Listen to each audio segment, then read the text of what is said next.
আসসালামু আলাইকুম। দেশে এবং দেশের বাইরে যে যেখান থেকে আমাদের এই ভিডিওটি দেখছেন, সালাম শুভেচ্ছা জানাচ্ছি আমাদের ইউটিউব চ্যানেলের পক্ষ থেকে। সম্মানিত দর্শক শ্রোতা, আজ আমরা এসেছি মগবাজার বউবাজারে। তো সম্মানিত দর্শক শ্রোতা, আমরা বাংলাদেশের বিভিন্ন প্রত্যন্ত অঞ্চলে গিয়ে বিভিন্ন অসহায় নারীদেরকে নিয়ে প্রতিবেদন করে থাকি, বিভিন্ন নারী উদ্যোক্তাদের জীবনের গল্প তুলে ধরি। দর্শক, আজও এসেছি এক অসহায় বোনের সাথে কথা বলার জন্য, শুনবো তার জীবনের গল্প। আসসালামু আলাইকুম। ওয়ালাইকুম আসসালাম। কি নাম আপনার? আমার নাম শিল্পী। শিল্পী। জি। কেমন আছেন? ভালো আছি। একটু জোরে কথা বলবেন। ভালো আছেন? জি। আচ্ছা, সকালে কি খেয়েছেন? সকালে নাস্তা করেছি। কি নাস্তা করেছেন সেই শুনি আজকে আপনার সকালের নাস্তা। সকালে নাস্তা করেছি চা, পরোটার ভাজি। চা পরোটা এবং বাসায় তৈরি করেন? জি। আচ্ছা আচ্ছা আচ্ছা, আপনার পরিবারে কে কে আছে? আমার বাবা আছে, আমার আম্মু আছে, আর আমরা 3 বোন। কয়জন ভাই বোন? আমরা ভাই বোন বোন 3 জন শুধু। মানে 3জন বোন, কোনো ভাই নেই? না, ভাই নেই। বাবা কি করেন? বাবা রিক্সা চালায়। রিক্সা চালক। মা? মা বাসায় কাজ করেন। মা মানুষের বাসায় কাজ করেন। আপনি কি করেন? আমি এখন বর্তমানে কিছুই করি না, বাসায় থাকি। বাসায় থাকেন। আচ্ছা, আমি আপনার ছোটবেলার থেকে গল্পটা শুনতে চাচ্ছি, যখন আপনি ছোট ছিলেন, বা আপনার বাড়ি কোথায়? আমাদের বাড়ি ভোলা। ভোলা। তো ঢাকায় এসেছেন কিভাবে, সেই গল্পটা যদি। ঢাকায় এসেছি, মনে করেন যে বাড়িতে খুব কষ্টের দিন কাটছিল, যে আমার আম্মু মানুষের কাজ কাম করে আমাদেরকে খাওয়াইতো, পড়াইতো। মনে করেন এই কষ্ট থেকে পরে আমার আব্বু ঢাকা আসছে, ঢাকা আসার পরে আমাদেরকে নিয়ে আসছে। তখন আপনার বয়স ছিল কত? বয়স 3 বছর। মানে আপনার 3 বছর বয়সে আপনার আব্বু আম্মু আপনাকে ঢাকা নিয়ে আসছে। জি। আপনি কি আপনার বোনদের ভিতরে বড় না ছোট? হ্যাঁ, আমি বড়। আপনি বড়? আমি সবার বড়। সবার বড়। আচ্ছা, তারপরে ঢাকা আসার পরে? ঢাকায় আসার পরে আমার আব্বু তো রিক্সা চালায় নিয়মিত। রিক্সা চালায়, যে কয় টাকা উপার্জন করে তা দিয়ে আমাদের সংসার চলে। আর আম্মু বাসায় কাজ করে, ওইটা দিয়ে মনে করেন যে ঘর ভাড়া, আমাদের কাপড় চোপড়, পরার খরচ, এগুলো চলে। লেখাপড়া করছিলেন? জি। কোন ক্লাস পর্যন্ত 8 লেখাপড়া? পর্যন্ত পড়ালেখা করছি। আচ্ছা আচ্ছা, তো আপনার স্কুলে যাওয়ার গল্পটা একটু শুনি। স্কুলে যাওয়ার গল্পটা ভাইয়া, মনে করেন যে এই পড়াশোনাটা যতটুকু করতে পারছি, গরিব মানুষ, পড়ালেখার খরচাটা অতটা দিতে পারে না আমার বাবাই, তার জন্য পড়ালেখা ছাইড়া দেওয়া হয়েছে। ছাইড়া দেওয়া চাকরি নিয়েছিলাম, চাকরি তো মনে করেন করোনা আসার পর থেকে তো অফিস বন্ধ হয়ে গেছে, তার জন্য আর চাকরি করি না। আচ্ছা, আপনি মানে মানে কোন স্কুলে পড়েছেন? ইউসুফ। হ্যাঁ, এই যে এখানে ইউসুফ স্কুলে পড়েছি। ইউটিউব স্কুলে, মানে মগবাজারে? হ্যাঁ।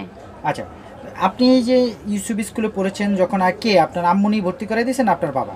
আমার আম্মু নিয়ে ভর্তি করে দিচ্ছে। আচ্ছা, তখনকার গল্পটা শুনি। ছোটকালে যখন স্কুলে যেতেন বান্ধবীদের সাথে মজার আড্ডাটা আগে শুনি, তারপরে হয়তো আপনার কষ্টের গল্পটা শুনি। না, আমি কারোর সাথে আড্ডা দিতাম না, স্কুলে যেতাম, পড়ালেখা শেষ হলেই বাসায় চলে আসতাম। কিসের জন্য? ঢাকা শহরে তো লোকজন ভালো না, যে কোনো সমস্যা হইতেই পারে। তার জন্য আমার আম্মু বলছে যে স্কুলে যাবা, সুন্দরভাবে বাসায় চলে আসবা। তার জন্য মনে করেন যে যাইতাম স্কুলে, আর সুন্দর মতো বাসায় চলে আসতাম, কারোর সাথে কোনো কথা বলতাম না।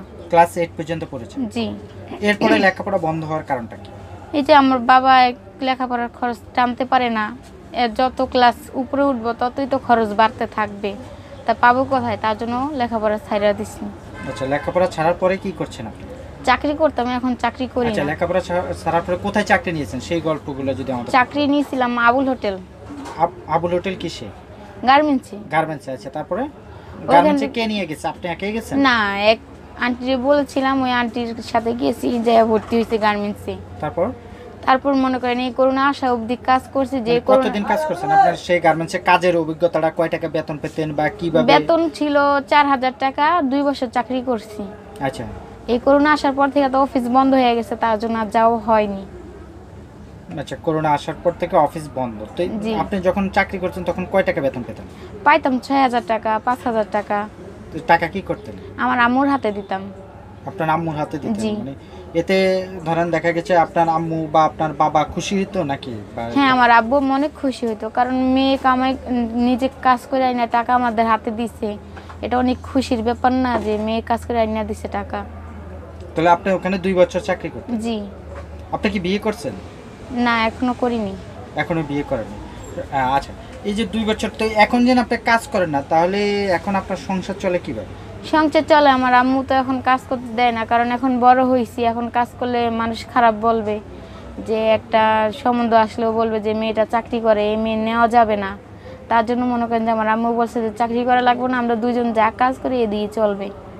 আপনার বাবা কি ধরেন এখন তো বয়স হয়ে গেছে নাকি? জি। প্রতিদিনই সেই রিক্সা চালায়? হ্যাঁ, প্রতিদিন যায়, আবার মনে করেন যে যদি অসুস্থ হয় 5-6 দিনের মধ্যে যাওয়া পড়ে না, তখন আবার একটু সংসারে অনেক কষ্ট হয়ে যায়। তো আপনি কি কোনো কাজ করেন না এখন? না, এখন কোনো কাজ করি না। আচ্ছা, সম্মানিত দর্শক শ্রোতা, আপনারা শুনলেন এই শিল্পী আপু পড়াশোনা করতেন, তারপরে সংসারের অভাবের কারণে লেখাপড়া বন্ধ হয়ে গেছে, তারপরে একটি কেউ গার্মেন্টসে কাজ করেছেন, বা গার্মেন্টসে কাজ করার পরে করোনাকালীন এই সময়ে তাদের যে গার্মেন্টসে কাজ করতেন সেই গার্মেন্টসটা বন্ধ হয়ে যাওয়ার পরে তার কাজ করতে পারছেন না এখন। আচ্ছা, এখন তো ধরুন করোনার কারণে কি আপনার আম্মু তো বাসা বাড়িতে কাজ করে, সে কি এখন কাজ করতে পারে বা মানুষের? না, এখন তো করোনা থাকাকালীন তো সবাইকে না বলে দিছে যে কাজ এখন করতে পারবো না, একটু সমস্যা হলে একটা লোকের পাশে দিয়ে হাইটা গেলেও বলে যে না, এর পাশে থেকে সরে দাঁড়াও। এখন তো কাজ করতে দেয়ই না। আচ্ছা, এখন কাজ করতে দেন। তো এই যে আমাদের এই ভিডিও দেখার পরে যদি আপনাকে কেউ ধরেন কোনো কাজ দেয়, বা আপনি কি করতে রাজি? হ্যাঁ, করব। আর ধরেন আরেকটা জিনিস আমি জানতে চাচ্ছি, যদি কেউ যদি এই ভিডিও দেখে যদি আপনার দায়িত্ব নিতে চায়, সেটা কি আপনি কি সেই বিষয়টা যদি আমাদেরকে একটু বলেন, সেটাতে কি রাজি? যদি কেউ পাশে দাঁড়ায় আমাদের, তাহলে তো আমি ওনার পাশেই থাকবো। ধরেন দেখা গেছে অনেকে এই ভিডিও দেখার পরে বলবে যে আপনাকে বিয়ে করবে, তো এই বিষয়টা আপনি কিভাবে দেখছেন? সবাইকে তো আর বিয়ে করা যাবে না, যে কোনো একজনকে বাইছা নিতে হবে। মানে সেটা কি আপনার বাবা মার কাছে আসতে হবে তারা? হ্যাঁ, বাবা মার কাছে তো আসতেই হবে, কারণ আমি যাদের থেকে আসছি দুনিয়া, তাদের কাছেই তো আসতে হবে। আচ্ছা আচ্ছা, এমনি কি আপনি কখনো রিলেশন করেছেন? না, এখনো রিলেশন করি নাই কারোর সাথেই। কেউ কি কখনো আপনাকে ভালো লাগছে বা এরকম হ্যাঁ, প্রস্তাব? বলছে, শুধু আমি বলছি যে তোমরা আমার বাবা মার কাছে যাও। আচ্ছা, কয়জনে বলছে? বলছে 5-6 জন তো হইছে এরকম। আচ্ছা, বলা কিভাবে বলছে সেই গল্পটা একটু শুনি। না, বলছে যে তোমার আমার খুব ভালো লাগছে, তোমাকে আমি বিয়ে করবো। তা আমি বলছি যে বিয়ে করবে যে, তো আমার আব্বু আম্মুর কাছে যাও। মানে এটা কি সরাসরি আপনি গার্মেন্টসে চাকরি করেন সেখানেই বলছে? না, আমাদের বাসার সামনে। বাসার সামনে? জি। মানে তাদের ভালো লাগছে, আপনার কি কখনো কাউকে ভালো লাগছে? না, আমার কাউকে কখনো ভালোই লাগে নাই। কেন, আপনার কি কোনো পছন্দের না, আমার কাউকে পছন্দ নাই। আমার বাবা মা যেখানে দিবে আমি সেখানেই যাব। মানে বাবা মার উপরে, ধরেন বাবা মা একজন 60 বছরের লোকের কাছে 45 বছরের লোকের কাছে দিয়ে দিল, কিছু করার নাই, এলাম বাবা মা যখন যার কাছে দিবে তার কাছেই তো যাইতে হবে। মানে ভাগ্যের উপরে সব ছেড়ে জি। দিয়েছেন। হ্যাঁ। সম্মানিত দর্শক শ্রোতা, আপনারা মেয়েটার কথা শুনে হয়তো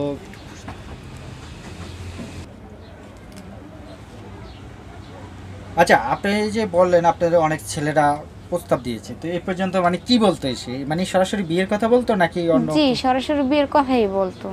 বেশিরভাগই বিয়ের প্রস্তাব দিয়েছে। জি। আপনার এখন বয়স কত? বয়স 18। 18 বছর। তাহলে মানে একটা মেয়ের তো 18 বছর হলেই বিয়ের বয়স হয়ে যায়। তো এখন আপনার বাবা মা আপনাকে নিয়ে চিন্তিত না যে মানে মেয়েটাকে বিয়ে দিবে, বা কোনো এখন পর্যন্ত আপনার বাসায় কেউ প্রস্তাব নিয়ে এসেছে? এসেছিল, কিন্তু মনে করেন আমার আব্বু আম্মুর তো ওরকম নাই যে একটা মেয়ে বিয়ে দিতে হলে অনেক কিছুই লাগে, ওরকম ক্ষমতা নাই দেখে মনে করেন যে এখন বিয়ে দিতে নামে না। মানে যৌতুক চাচ্ছে নাকি? জি। সম্মানিত দর্শক শ্রোতা, আপনারা শুনলেন মেয়েটা অনেক সহজ সরল, তাকে আমরা যেই ধরনের প্রশ্ন করি সে খুব সাধারণভাবে উত্তর দিয়ে ফেলেন। আপনার বাবা মা বা যে ছেলেরা আপনাকে পছন্দ করে, বা এই আপনাকে রাস্তায় ধরেন দেখছে, আপনার বাসার কাছে বললেন যে অনেক ছেলেরা আপনাকে প্রস্তাব দিয়েছে, তাদের ভিতরে কেউ কি আপনার বাসায় এসেছে? হ্যাঁ, বাসায় আসতে। বাসায় এসে আপনার বাবা মাকে বলছে? জি। তখন আপনার বাবা মা কি রাজি হননি নাকি? না, আমার বাবা মা রাজি হননি, কারণ আমার বাবা মা বলে যে আমার মেয়ে সম্পর্ক করে বিয়ে হোক, আমি চাই না। আমি যেটা পছন্দ করবো, যদি মেয়ে বিয়ে করলে করলো, না করলে ওর পথে ওই চলে যাবে। আচ্ছা, আপনাকে এই ভিডিও দেখে যদি কোনো প্রবাসী ভাই আপনাকে পছন্দ করে, আপনার দায়িত্ব নিতে চায়, আপনার বাবা মার সাথে কথা বলে, তখন কি করবেন আপনি? বাবা মার সাথে কথা বলে যদি বাবা মা রাজি হয়, তাহলে তো আর কিছু করে না। আমার বাবা মা রাজি হলে আমারও রাজি হতে হবে। যে সেটা কীরকম ছেলে চাই আপনার? কীরকম ছেলে? ভালো, ভদ্র, যাতে কথা শোনার মতো কথা বলে। মানে আপনি একটা জিনিস বলতেছেন যে আপনার বাবা মা যেটা পছন্দ করবে, যেমন ছেলে পছন্দ করবে, আপনি তার উপরে জি। বিয়ে করবেন। কিন্তু আপনি যেহেতু একটা মেয়ে, লাইফটা তো আপনার, জীবনটা তো আপনারও তো একটা পছন্দের বিষয় আছে, তাই না? আছে, ঠিক আছে, কিন্তু আমার বাবা মারও তো পছন্দ হতে হবে, আমার পছন্দ হইলে তো হবে না। না, সংসার তো আপনি করবেন বা তার সাথে দীর্ঘদিন আপনিই থাকবেন, হ্যাঁ? তাহলে আপনার কি কোনো পছন্দের কোনো বিষয় নেই? পছন্দের বিষয় এই যে মনে করেন আমার আমার তো ভাই নেই, তো মনে করেন যে আমরা তিনটা বোনের হাজবেন্ডই মনে করেন যে ওনাদের ছেলের মতো থাকতে হবে। আচ্ছা আচ্ছা। কারণ আমার বাবা আমার কোনো ছেলে নেই, ওনাদেরকে সাহায্য করবে ওরা, এরকম একটা। মানে আপনাদেরকে যদি সাহায্য সহযোগিতা করে তাহলে আপনারা দেখা গেছে যে আপনার দায়িত্ব নিতে চাবে সেটা যেন আপনার বাবার সন্তানের মতন থাকে, বা জি। হয়তো মানে কিছুটা হলেও আপনারা 3 বোন তো আপনার বাবা মাকে দেখতে হবে, এছাড়া তো হ্যাঁ। আপনাদের কোনো ভাই নেই। সম্মানিত দর্শক শ্রোতা, আপনারা শুনলেন শিল্পী আপুর জীবনের গল্প, বা সে কীভাবে লেখাপড়া করেছেন বা লেখাপড়া বন্ধ হয়ে গেছেন বা এখন কি অবস্থা আছেন। শিল্পী আপুকে নিয়ে আমরা এরপরে একটি প্রতিবেদন করব, তখন তার মানে একদম ফুল পরিকল্পনাটা বা তার ফ্যামিলির যে পরিকল্পনাটা আছে সব বিষয়ে আমরা তার সাথে আলোচনা করব। দর্শক ভালো থাকুন, সুস্থ থাকুন, আল্লাহ হাফেজ, আসসালামু আলাইকুম।